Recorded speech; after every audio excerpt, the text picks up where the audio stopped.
Alright, talofa, malo, whawhtailawa, tutotapa ape I le nei po, whanononga mare upu, ula tununa sa mayai, Tutuila.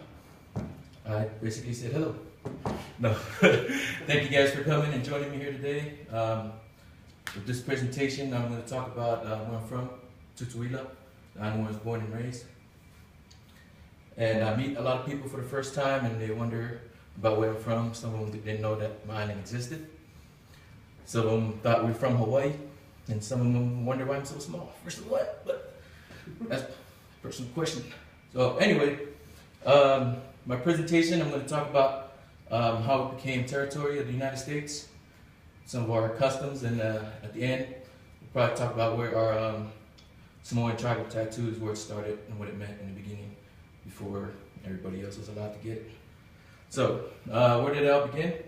It's located south of the equator, about 2,500 miles from Hawaii. American Samoa is a group of islands.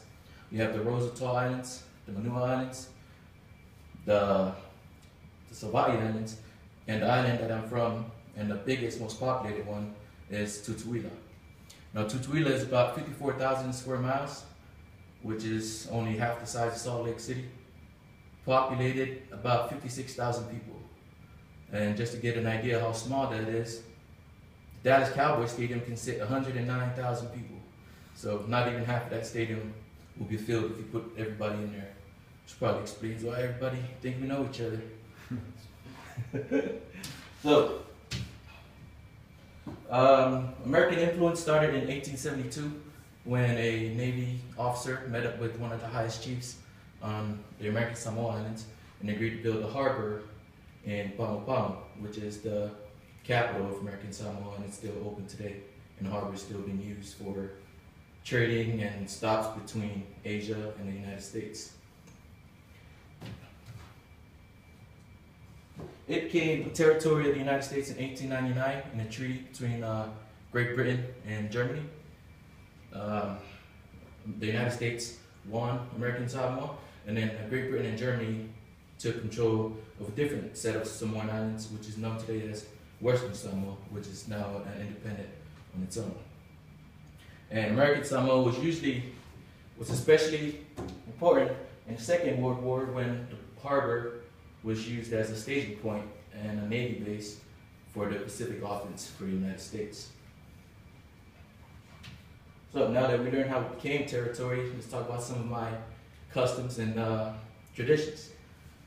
One of our biggest customs is it's called a tonai, which is basically a lunch with a capital L. We have it Sunday, the only meal prepared for the day, and we cook it in the umu, which is an outside kitchen. Basically, it's a bed of hot lava rocks, and then you put a pig on there, and then surrounded with the pigs, you put some of the stuff we use for starches. There's a green banana, basically a banana before it's ripe. There's a breadfruit, and then there's taros, which is a root vegetable, kind of like a potato. Once you surround the pigs with all of that, you cover it with taro leaves or banana leaves, keeps it nice and moist. And on top of those leaves, you can add more food, and you usually do turkey, chicken, fish, and then you cover those with a little bit more taro leaves and banana leaves. Then on top of all of that, it's potato sacks, or if you don't find those, wet newspapers. And that'll cook about half the day. By the time church is done and all the elders are back home, everything should be ready. And if that's not enough food, if an elder in your family is the chief of village, neighbors or villagers will come by throughout the day and drop off food for a sign of respect. It's probably how we get so big. But it's probably throughout the week though, we eat like that normally, but we don't cook a pig, but still a lot of meal prepared. And 95% of the lands on the island is still owned by families because we're still run by a chieftain system. So anything you need to do in a village, you need permission from the chiefs and the elders. Both of my grandpas on both sides of my family are chiefs. So if I wanted to, I can go back, build a home on their land, and live free. But I'm Americanized now. So.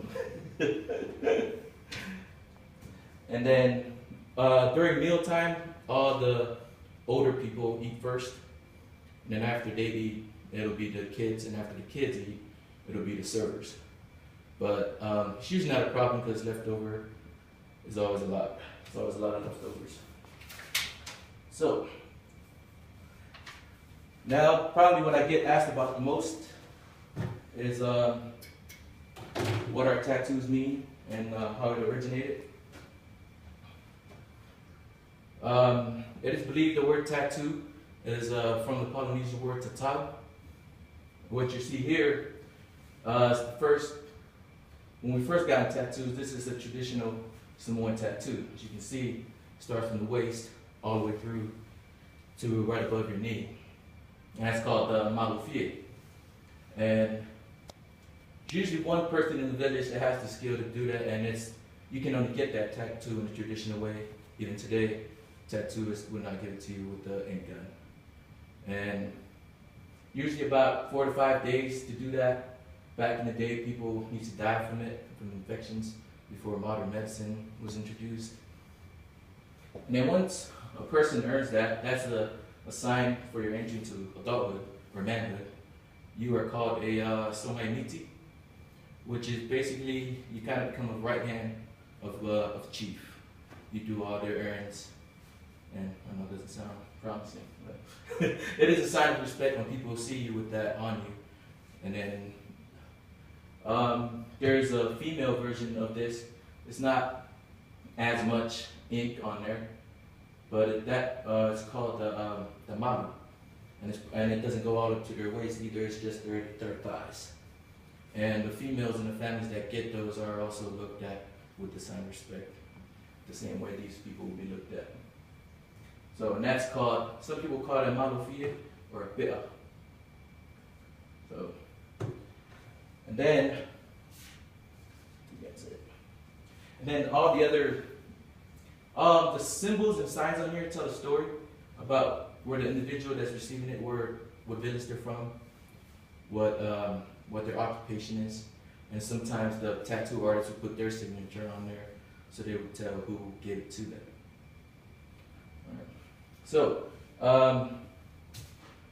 in conclusion, I hope I've answered some of the questions that you guys might have had about where I'm from. And then before I leave you guys, I want to leave with the saying that my dad used to tell me a long time ago that I live by today, which is pa'u is poku, which in translation is, if you're going to fall like a coconut. Because first of all, they don't break. And then, the second of all, a falling coconut, another coconut tree grows from a falling coconut. So, well, thank you guys again. Whakatai means thank you. Malo po means have a good night.